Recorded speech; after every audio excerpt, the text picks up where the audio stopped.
Oh, goodness. Well, I'll tell you, I feel good. Is it time to start this party? I think so, man. I'm going to get the clock going. Yeah. Let's get ready. Let's stretch. Stretch. They say you should stretch it. You know what I've started doing? Go on. As soon as I wake up, not even out of bed yet, I start stretching while I'm still laying down flat. Really, you know how you get like imagine feet. your pet, your dog or your cat, watching how it just... You give it one of those. Yeah, I get it really good. Tear that fascia, get the blood flowing through there. Yeah. I think it makes a difference. 100% it does. I never am sure if he's making fun of me Probably. or he agrees with me. Mostly it's Aaron. He's always making fun of everyone. We are not all the starting time. this podcast that way, okay? We've already We started. do not need an alliance being formed today. Can all I right? show you something else real fast to start the podcast? Yeah. You want me to wait? No, yeah. So you know our favorite sound engineer for the podcast. Well, it's Austin over of here. course, are you kidding I wish me? we could get a camera. Okay. Can we? Can we Oh my God! pan to Austin? There he is. Austin is the man. Now he's got some serious credentials. He's worked on big time, television shows and documentaries and whatnot. Stuff on HBO. Yeah, didn't he produce Sopranos? I don't know if he produced Sopranos, Okay, I couldn't but remember. he's got some legit credentials to his Absolutely. name and a good dude on top of that. So I said, I'm your biggest fan. The number Well, guess one what? fan. What happened? I'm the only person in the whole world. Yeah. This is a 1 out of 1. There's no second copy. No, you're not going to get a duplicate of that. Look at this. To my biggest fan. And then it's Wow. autographed. Wow. What a handsome mug on that fella. Love Thanks, buddy. My goodness. Look at that. That's like a Hollywood Need to frame it. headshot. What are you going to do with that? I'm going to get it in a frame. Yeah. I'm thinking maybe we just put it right up here. Yeah, right there.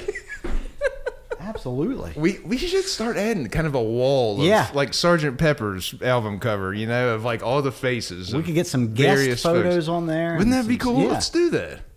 That's a good little idea. note I like from it. each. I like it. That'd be fantastic. Thanks, Austin. Yeah, thank you, Austin, for giving Jeff a gift. Hi, Brittany. Hi. How are you doing? Fantastic. Jeff, today's a real big day. Real big day. All right? Put your gifts away. It's like Christmas morning. Hey, Brittany. Yeah, we have Hi. very special guests today. We have Brittainy Branham in the studio. Woo woo. All right. Woo. Thank you. Thank you. Brittany, introduce yourself. Tell us who you are, where you're from, what you do. I'm Brittainy Branham. Yeah. I run the Prestonsburg, Kentucky office. That's right. Used to be Pikeville. Yeah.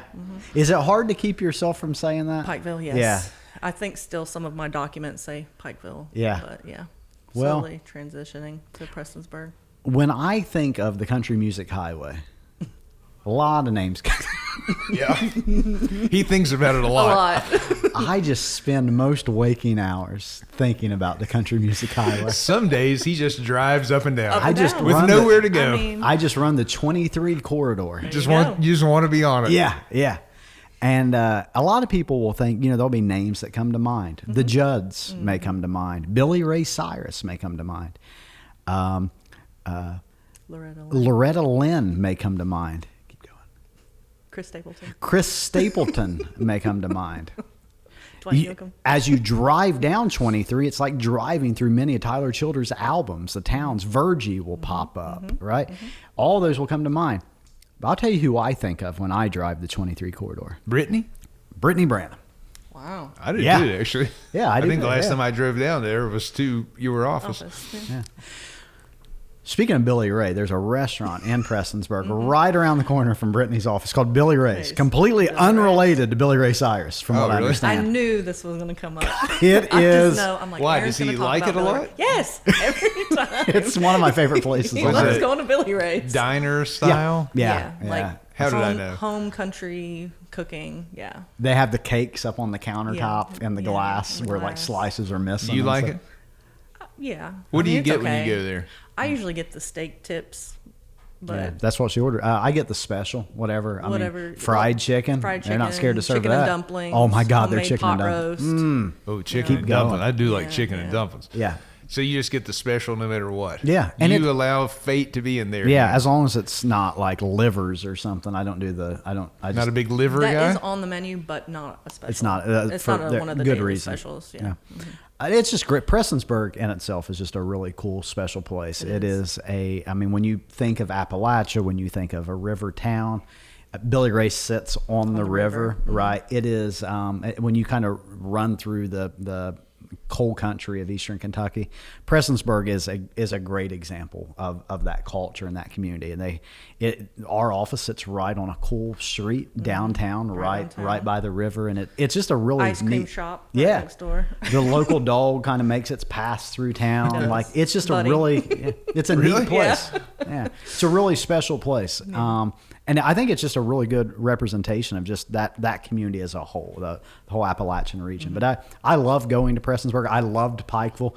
No one, though, and I mean no one, loves Pikeville, Kentucky like Ben Keenan loves Pikeville, Kentucky. I don't know why he loves it so much. That dude, it is the baseline for every town that he visits. Really? We went to Mansfield not long ago, Mansfield, Ohio, and I said, "What'd you think?" And he's like, he began to compare it to Pikeville, Kentucky. It's no Pikeville. It's no Pikeville. It's so fascinating that man uses Pikeville, and I guess Pikeville was a special place for him. It was the first office that he really. I mean, Ashland. He brought Ashland online, but when he brought Pikeville, that was a new exploration for him, and I guess it's just special. Yeah. I have a question for you. Do you pronounce that Pikeville or Pikeville, like V-U-L, Pikeville? I pronounce it Pikeville, but other people pronounce it Pikeville. Pikeville.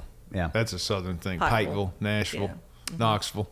Louisville. There's a sign on the highway. It was voted America's #1 small town one year. Really? Yeah, the best no small wonder town Ben in America. likes it so much. It's a nice little town. Yeah. And the street that my old office was on, they've really developed that, and it's all brick paved now, and they've kind of have a lot of little shops and I remember eateries and things. Where the old office was, yours in Pikeville, that was a really cool section of town. I went into several of the stores, and by the time I came home, Lord, I was carrying a big bundle of stuff home to Sarah and the kids. Yeah. It was Rodeo neat. Drive. Yeah. Well, in its own way. Yeah. I probably bought more stuff on that street than I would have on Rodeo. A lot more affordable. Well, for sure. It's fascinating because we may have a director on next week from a major city, right? From Chicago or from New York, and this director comes in and they talk about like it's really hard to service our area because in order to get 4 city blocks, it's a 40-minute drive, right? And we have a hard time getting staff to go that way or getting staff in that area. And in your situation, right, you may have clients 3 hours apart, but they're still in the same county. Right. Yeah. And it's like, so we're trying to get people to drive really long distances to service a client that may just have a couple hours a week, right? So it is an interesting experience, but you were very early to it, right? You were office 5, 6, 7, somewhere in that group that started. It was Southern Ohio, Ashland, and Pikeville that all kind of came in that group together. And you really had the most unique and I think challenging terrain to figure out, right? Yeah. And so what has that been like? Because you have done it better than anyone. I mean, we were just looking at numbers yesterday, and for Prestonsburg to be the age that it is now, to continue to have month after month after month of growth and success, how are you making those pieces fit? Magic. No, just making connections and to getting our current caregivers involved. Hey, who do you know in this area? Do you know if anyone's looking for a job in this area, this and that? Connecting with other agencies in the area or other providers, just seeing, who might be available, talking with the actual clients. Sometimes you can find a caregiver that way. I know so-and-so, they've, been helping me out, this and that. So it's just kind of using all of those different resources to kind of make the pieces fall together. So in your story, I joke about going to Billy Ray's. When you go to Billy Ray's with her, it's like going to Billy Ray's with Billy Ray. Like everyone there knows Brittainy. Celebrity status. It is really, when the town car pulls up out front and they open the door and they let Brittainy and I out, right? This is, right. You could walk to the office. We don't. We get the don't. town car. We bring. Well, you are a prominent figure in town. You no are, joke, right? I wouldn't say prominent. Been a city council. City council. I'm in my 4th term. Yep. Yeah. 4th term of city council. You've done a lot of work for the community. Yeah, you're clearly very active. That's what I was alluding to there. When we talk about being in a community or being part of a community, being a community partner, fabric of the community, whatever term you want to use, you exemplify that. I mean, I was joking about, when I think of Eastern Kentucky, I think of Brittainy Branham, but that is not wrong. I mean, there are pictures with you and multiple governors on Facebook. There are pictures of you at many, ribbon cuttings, or also at the volunteer day, or at the Veterans Center, or your whole life is built around that community service, right? Yeah. Being part of that community. Are you originally from this area? Like, how did those ties come so strong for you? Well, my grandparents are from Eastern Kentucky, Prestonsburg. They moved to Ohio after they got married, raised their family there. But ties back to Prestonsburg. I grew up in Las Vegas, Nevada. My parents moved to Prestonsburg to kind of get away from that city life and raise us kind of in a more small town, safer area. So we moved there when I was, I think, around 4th grade, and kind of grew up there in that community. And I've moved away a couple times, but I always ended up coming back to Prestonsburg. I don't know, it's just like, sucks you when you leave there and you go away for a while, because I don't know, you just, when you come back, you're just like, oh, I'm home. Yeah. And it's such a great feeling. Yep. It's just so beautiful there, the mountains, and it's so homey. Yeah. Yep. No, absolutely. And welcoming. Yeah. And I folks that listen to this may be in Boise, or they may be in Albuquerque or Baltimore, right? And may not be familiar with all things Appalachia. But your area specifically, and it's not far from where I live, right? We see a lot of the same things. But you guys have had in your community a lot of challenges. There's been flooding. There's been addiction challenges. Yeah, there have been tragedies that's just happened, right? Yeah. And when you were talking about working with community partners, working with other agencies, working with other providers and stuff, that is something that I think is so unique to the Appalachian experience, right? There is just that sense of community. And that's what I absolutely love about Appalachia and Eastern Kentucky, and specifically is, we just had that flood a couple years ago, and just to see everyone pull together, pull their resources and help each other out.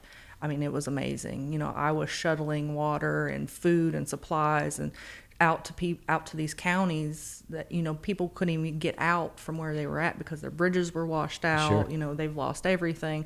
So people, risking their own lives to get supplies to these people just so they're taken care of. So it was an awesome experience, and that happens year after year. If there is a tragedy or something happens, everyone kind of takes care of one another. Yeah.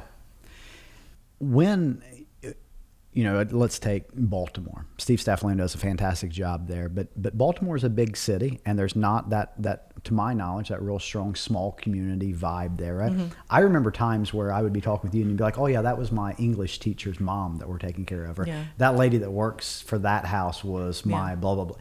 There's such, as big of an area as you cover, it's still very small, right? You know a lot of your people. Yeah. And it feels so good to be able to take care of your fellow community members. We cover, I think, around 20 counties. That's a vast area, but like you said, it just feels so small because everyone knows, in some way, shape, or form, everybody knows each other. Yeah. Everyone's had interactions with each other. So it's nice to be able to take care of your community that way. Yeah. And so now we're opening an office in Paducah right now, right? We've been covering the Paducah area for a while. We have secured a physical office there. We're in the process of developing that far western part of Kentucky. Once Paducah is open, we're going to have an office in every part of the state of Kentucky. And when you joined, we were at Ashland and Pikeville at the time, right? We just covered that very far eastern part. How cool has it been to see Village Caregiving grow throughout Kentucky and service it? It's been awesome, and fortunately, I was able to be a part of that and growing, a little more out towards Somerset and that area. Like I said, this is such a needed service for so many people that for us to be able to service the whole state is so exciting Yeah. because we can service so many more people. There's so many more people out there that we can help just, with regular day-to-day activities, people that wouldn't get a bath if we didn't show up, and just think about that, just not being able to provide for themselves the basic human needs, but we're able to do that for them. It means a lot. It means a lot. Yeah, I'm really proud of that. I mean, that's something that we, again, starting on the same day, seeing that growth in Kentucky has been a really exciting thing. Yeah. I'll tell you, one of my favorite meals that I've ever had, not a Billy Ray's, one of my favorite meals I ever had was when we took Granny to Applebee's. Brittany's granny went with us. We were in Pikeville. She was in town, and so we went to Applebee's to eat, and Granny ordered a large portion of food. She then spent the next hour trying to feed everyone else who also had plenty of food. Take some of this. Oh, no, Granny, I couldn't eat him. No, take some. She starts loading people's plates up. We have our own food. Brittany, Granny, they have food. My grandma did that to me all the time, too. Every meal, she is like, won't you eat some of this? And I just have a whole plate of food. Yeah, I had a word for it. I used to say, you're force feeding me. Yes. I'm full. But she would beat you down until you just ate it. I'm like, Get you a bite of I'll take it. I'm like, just put it on my plate. I just gave in and just let her put it on my plate. And because whatever, it makes her feel good. So what you may not know, maybe you know this, I don't know how deep of a history you've dug into Brittainy Branham's life, but at one point, Brittainy watched her grandmother own and operate a local bait and tackle shop, right? I worked in it too. I did not know that. And so that's what I'm going to ask. What skills did you learn as a youth working in the bait and tackle industry that you've brought to Village Caregiving? Customer service. Look at that. I knew I could find a connection. That's a good question. I wonder if there Chopping are any. up chicken livers is not so relatable, but smell, I mean, it's helped with this. Sometimes. That translates into the kind of nursing clinical aspect. side. Okay. Yeah. Customer service, you said. Customer service, yeah. What was the name of the bait shop? Lord, I knew you were going to ask me that. Anglers. Bait and tackle. Makes sense. Bait and tackle. So it was actually her niece that owned it first. And then her niece had it for several years, and then she needed to retire, so my grandmother bought it from her, and then they ran it for a while, quite a long time. And then my grandma's niece, her grandson ended up buying it for my grandma. So it's still in the family. It's still going? It's still going. Well, if we're looking for sponsors, so Anglers Bait and Tackle of Prestonsburg, of Prestonsburg, Kentucky. Just think about it, the opportunities. It doesn't cost much. No. He also owns the ice cream shop down the 2 doors down from my office. What's it called? The Scoop. The Scoop of Prestonsburg, Kentucky. Homemade? Roughly homemade. I don't know Probably, about homemade. maybe homemade.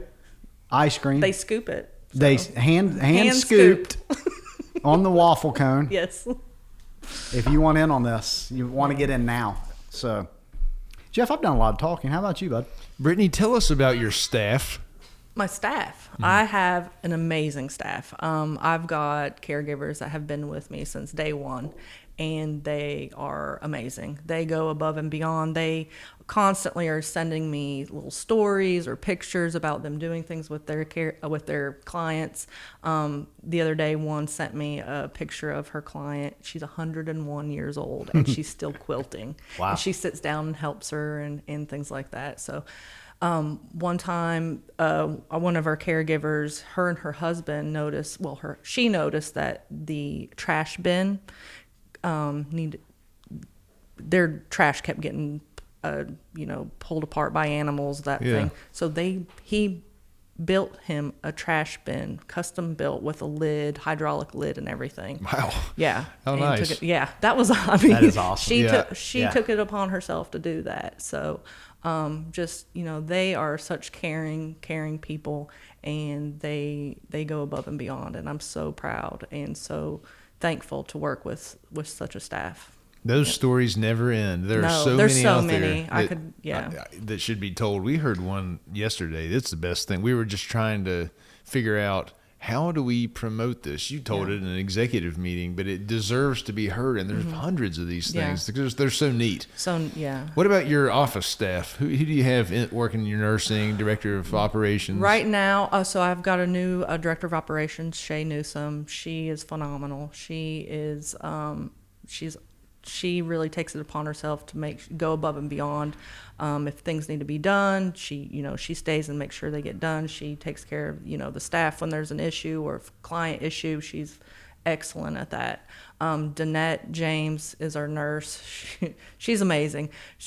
I don't have to worry about nursing assessments being done or having to hound the nurses or anything like that. She gets out there. She's on the road all the time, and the clients absolutely love her. They look forward to her visits, and if they need anything, she's the first one they call too. So she's really made a huge difference in my office. It's been amazing. How many caregivers do you have right now? I was looking around 103 right now. Over 100. Wow. Yeah. My mom used to do the nursing assessments down in that area too. Yep. She loved those folks. That she got really attached to the clients in that area particularly, and it might have been a 2-hour drive, but she was always excited to go see that gentleman again. It was pretty cool stuff. Yeah. She loved her job. Yeah. Yeah, they do. We got a good crew right now. Yeah. I love it. What about personally? What do you do outside of work, hobbies wise? When I have time, I like to road bike, mountain bike, that sort of thing. Lots of hiking. I do a lot of hiking. I've climbed a couple of mountains out in Colorado, and was planning to climb Kilimanjaro, but ended up getting sick, and that was around the time of COVID, so they wouldn't let me fly or do anything like that. So, I remember you were headed to Africa, and like the week before, you got really sick. Well, see, the week before, a friend of mine and I, he was climbing Kilimanjaro with me. We went out to Colorado and climbed Mount Quandary to kind of acclimate and prepare ourselves a little more before the big hike. Yeah. And I got sick from that, I think. So. Think you'll go back and do it? Hopefully one day. I mean, I'd love to, but I got to start training again. It takes time. But would love to. Yeah, sometimes I take the stairs. Yeah. So. Well, I mean, that's. Yeah, I'm just training. You got to start somewhere. Yeah, absolutely. Yeah, it's one. I mean, you climb a mountain one step at a time. Am I right? Exactly. You do. So, one step at a time. Yeah. You can't skip them. What's funny is the first mountain I climbed was Mount Elbert out in Colorado, and I was right after I started working here. So of course I have the 24/7 phone. I'm answering phone calls at 13,000 feet in the air on the side of a mountain. Did you? Oh yeah, taking calls. Dedication. Yep. I had that phone with me. Yeah. But you ever climbed or even hiked hill, volcano, mountain? I don't mean Kilimanjaro level, but like anything like that at all? Yeah. I mean, like when, again, like the Smoky Mountain region, we'll hike there. Up to a peak or something. Yeah, we after the big fires there a couple of years ago, Danielle and I were down there in the spring without the kids, and so we went like hiking pretty deep into the woods, and we got into a break point where the fire had happened, and there's just signs like these trees will fall and kill you. Oh gosh. Yeah, and so we. So you hiked it? Yeah, we moved quickly. Through that. Yeah, no, I like hiking. I grew up, my parents, their property, they have 30, 40 acres of woods and hillside. So I grew up playing on a hillside. Not a lot of flat ground where I'm from. So you're familiar. Mm-hmm, I am. Yeah. So kind of got matching shirts on today. Yeah, yeah. Well, we're on staff down at Marshall. I didn't get the memo. So yeah, sorry about that. Well, that's all right. This is the Marshall University soccer shirt. Yeah, this was unplanned. This was, to my knowledge, the first time that we've ever worn a lining clothes. Because generally, like, I don't have a lot of like tennis branded clothing or like really vibrant and colorful items. Are you saying he's very vibrant and colorful? Yeah, he usually brings some pop to the set.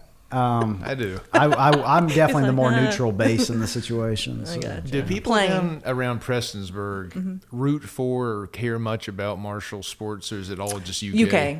Yep. Just UK. 100%. Even though they're Nope. not really in competition. UK. There's no. Yeah. Well, I see a lot of people 100%. up around the Huntington Mall area Oh, yeah. from Eastern Kentucky. A lot of times, I wondered if they watch much. Well, anyways, No. number 5 here. This is Ryan Holmes. This is my son's friend Ryan. Oh. Shout out Ryan. Hello, Ryan. They're Ryan. ranked like number 1 or 2 in the nation right Wow. now. That's fantastic. Isn't that Yeah. crazy? That is It's crazy. wild. Yeah. We tried to go to a game last weekend. It's completely sold out. Wow. Won a national championship already. Yeah. I mean, just who would have ever thought? I don't know. That's so cool. Fun story there. They have a soccer clinic for kids during the summer, and Emma, my little girl, was at soccer camp, and one of the coaches was like, asked something, and Emma drops on that her mom and dad work at Village Caregiving, and they knew someone from Village Caregiving, so word got back to me that they had Emma in camp, and Oh yeah. so she's out spreading the gospel as well. Cool. Put her on payroll because of it. You'll probably see that at some point. It's no big deal.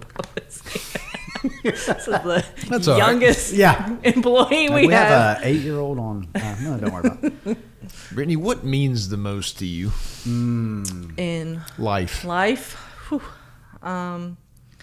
Well, I really do take pride in the fact that I'm able to help other people. I mean, giving to someone else means it can make you feel greater than anything. Being able to just help someone in need and be there for them, through a hard time, and just try to make a difference in someone else's life. Good answer. I'm glad that went off right after you finished. Right? It'd have been a real jerk move to interrupt that. Yeah. Now, I know you're a real caring person. I've seen that with Granny. I've seen it with your clients and your employees. So I just wanted to give you a chance to talk about it. Yeah. It makes you feel good, being able to help someone else. And too, like being able to, especially in a rural area, there's not a lot of job opportunities. Being able to employ so many people, especially we have a lot of single moms too that we employ, and us being so flexible, and them actually being able to enjoy things with their children or get off in time to go to their games and things like that. I think that means a lot to them as well, and I'm happy that we're able to provide that for them. I really agree. I've seen some of our caregiver employees that have come from lots of different lines of work, and they've told me stories about how they were treated by some jerk boss at a place. It's like unbelievable almost, Which I've had a terrible boss experience, which I'm sure most people have, and I always, said to myself, if I'm ever in that type of position, I don't want to be that way. I don't want to be that person. Right. Why be that way? Doesn't it feel good to make people have a better Yeah. work experience? Yeah. I'm totally with you on that. I Yeah. think about it all the time. And it just makes me feel so good when I get feedback from our staff, and just how thankful they are, or they think I'm doing a good job, and or whatever the case may be. It makes me feel great. Yep. Yeah. Let me hit you with this question. Oh gosh. All right. No. So a challenge, when you started your office, say 0 hours, I know it wasn't exactly 0, but it was very, very small, right? It was a new startup. And you've watched that grow month after month after month, thousands and thousands of hours every month now. 100+ people working for you, multiple people in the office. When you started, it was just you in the office. It's grown.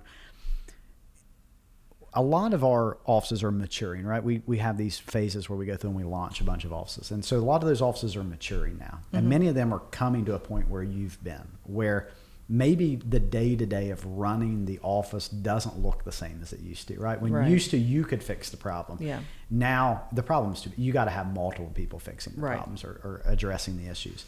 And so you go from running the office, doing the thing, to managing the people that's doing the thing, right? And that was a professional change that people have to cross over, right? You grow it to the point that it's now bigger than what you can handle, right? Yep. How do you make that change? And I guess one question that I have is you talk about climbing mountains, right? And I don't want to get too in theory here, but when you get to the top of the mountain, you obviously have an anticipation of what that view is going to look like, what that feeling of the arriving at the top of that mountain is going to feel like. You've hit mountaintops at Village Caregiving. You've hit goals. You've hit peaks.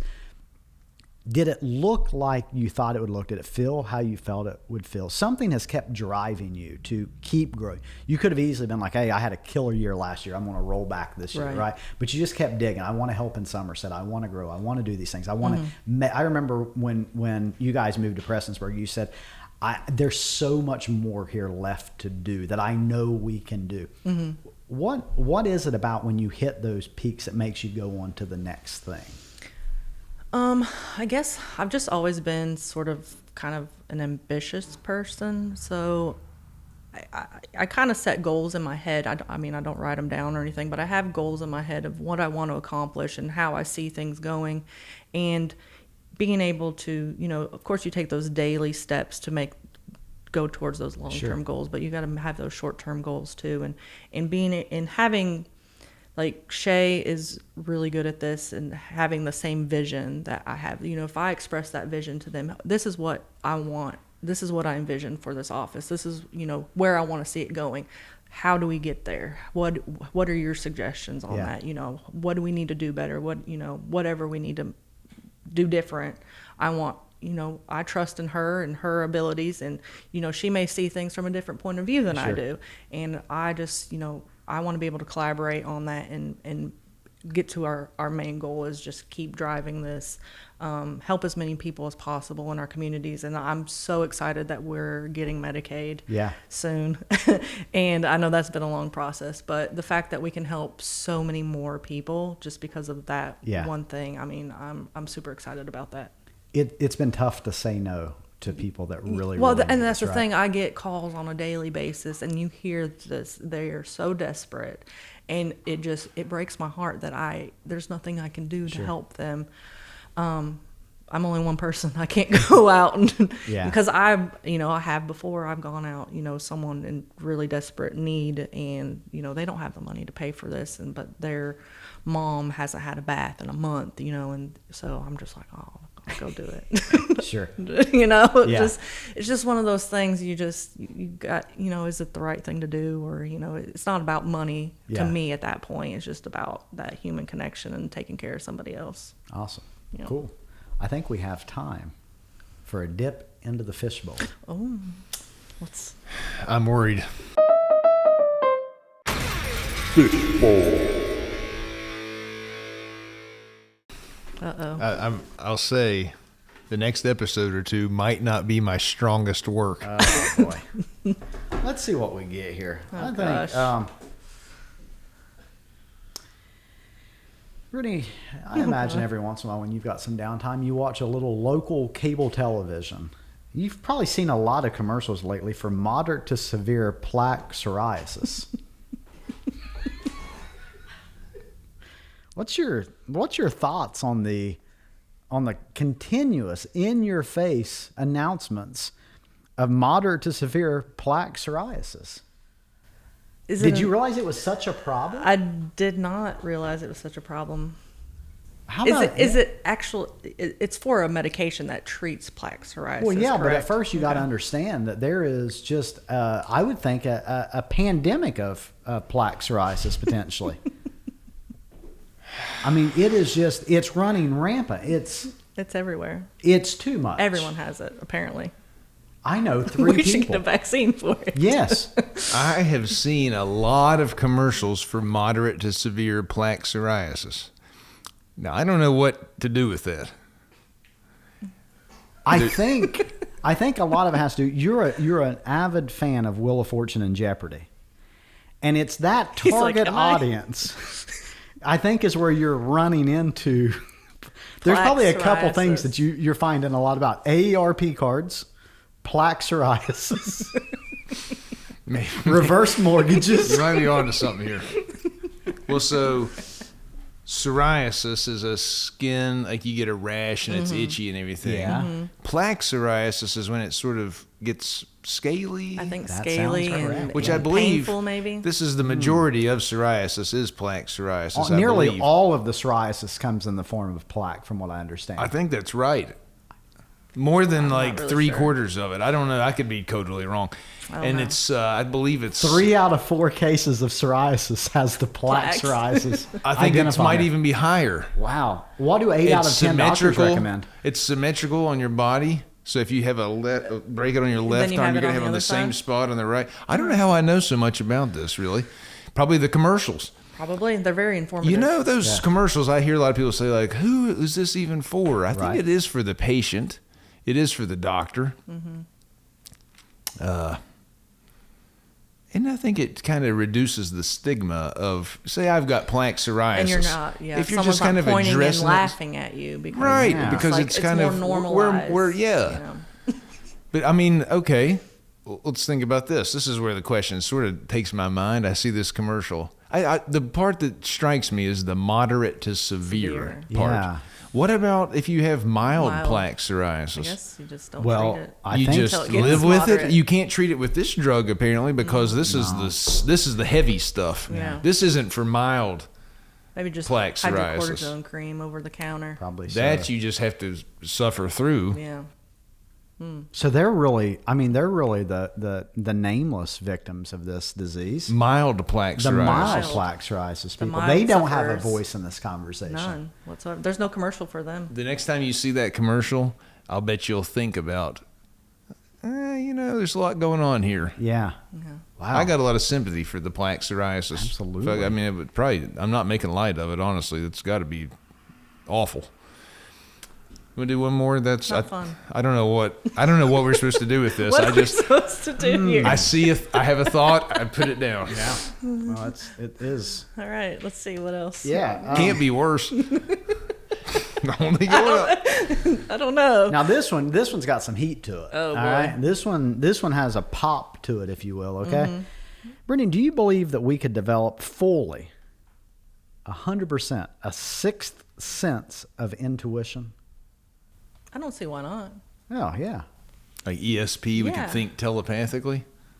I mean, if you sit there and if collectively, if we try to develop that as a group, or even just two people, try, Okay. A pair. continue it, a pair, Yeah. and then they reproduce and they teach it to the Yeah. next generation. Maybe, I don't know. If you had to define intuition, in order to develop, we have to know what we're developing. Yeah. Well, they're actually, I think this came when I saw an article where they're like seriously starting to find some signs and evidence of a sixth sense. Yeah. But it's got to go beyond just I can pick up on your body language and facial tics. Well, have and you ever been like hiking or something, and then like all of a sudden the hairs on the back of your neck stand up, and you just feel like something's watching you? Mm-hmm. Usually, because you intuitively you pick up on something. I mean, and there's like a cougar in the trees watching you, or something, or a bear. Yeah, I've had it where there's a bear. So I think that's what it's talking just, about. Yeah. Is just you can sense that. It. Yeah. And sense you know, danger. that sounds and like I think that kept us alive, like, thousands of years ago. Having that intuition, kept us alive. and as evolution would suggest, the people that had better intuition kept on doing a little better. It's getting stronger. Yep. But that's an easy thing to hear, that like, oh, what a bunch of hogwash. Okay. Well, it's hard to wrap your head around. Well, let me tell you this sense. You've never been able to smell anything before, right? That's one that we don't know about. There's only 4 senses, and I'm telling you there's one called smell. And you're like, I don't even I can't understand this what that concept. is. And I tell you, I can be laying in my bed out here down the hallway, around the corner, in the kitchen. My wife's cooking a pan of bacon, and I know exactly what she's cooking. Okay. That would be equally as ridiculous to understand, right? So I can buy into that, sure. Yeah. It's pretty cool. I believe it could happen if it's not See already that case happening. I laid out? Yeah, no, I mean it's I think we already have it. Yeah, I think so too. Yeah. But then let's just start saying that we have 6 senses, and then they got to go back and change that movie, the 7th sense, because we already had that. Oh, we got to redo the movie. How much of intuition Remake. is like predicting, like future telling? I put on like a Swami cap and read a ball. Yeah, I mean, how much of that is the magic trick of fortune telling or future predicting, prophetic, if you will? I believe that I'm going to see a cougar, and it's up there because you had the. How much of that is? I don't understand this. I don't know. You ever had your fortune told before, though? No. No, I haven't either. Okay. I've not. It's kind of a non-starter. You're supposed to say yes and Oh, then sorry. just Yes, improv. I have. It was very, yes, very, yes. The mystical Mary. Okay, we'll edit right there. You ever had your fortune told? No. We all go, oh, God, yeah. All the time. It was life-changing. That's All how I the got times the they job. were right. Yeah, that's how I met Danielle. I'm kind of nervous what they might say because even though I don't necessarily believe it at all, it Right. might stick in there Stick in your somewhere. head and then kind I'm of like, thinking about it. yeah, I and don't wanna something think about comes it. up and you're like, oh, am I supposed to do, That's. that? I don't think this was a fishbowl question, but this is the big one. Like, if you got to know one or the other, when you die or how you die, which one would you want to know? Have you heard that before? Mm-hmm. I'd want to know how. You'd want to know the how and not Yeah, the when. Not the when. Because of the clock, No, just the tick-tock of the eternity. tick-tock. Yeah, maybe. You count just knowing exactly when it's happening. Tock. I want to know how. That I don't like this topic at all.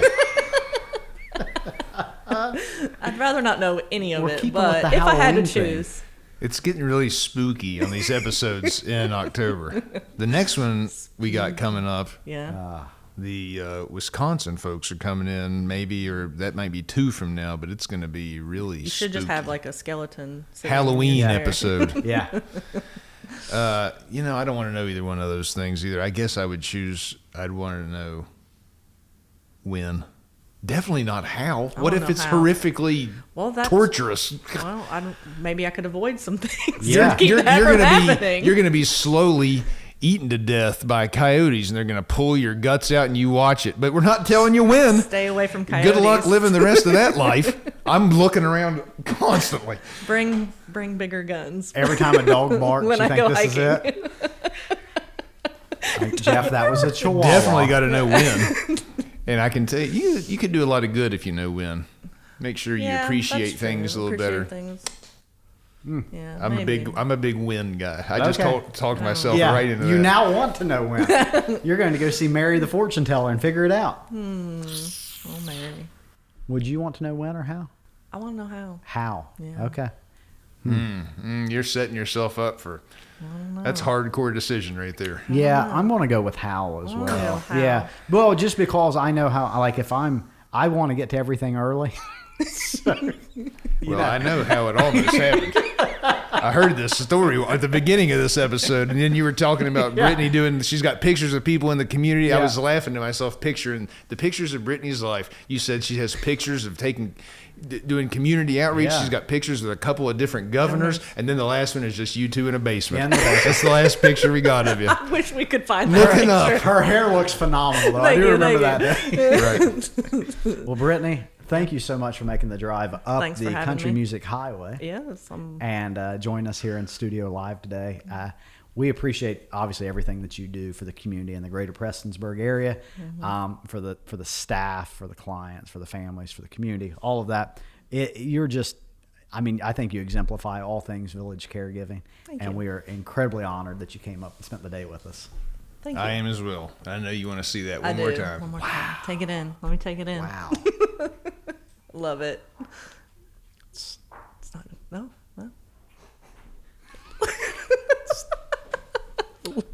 There it is. Thank you for coming up. Of course. Real pleasure. Thanks for having me. Yep. It's been fun. Say hey to all your office staff for I us. will.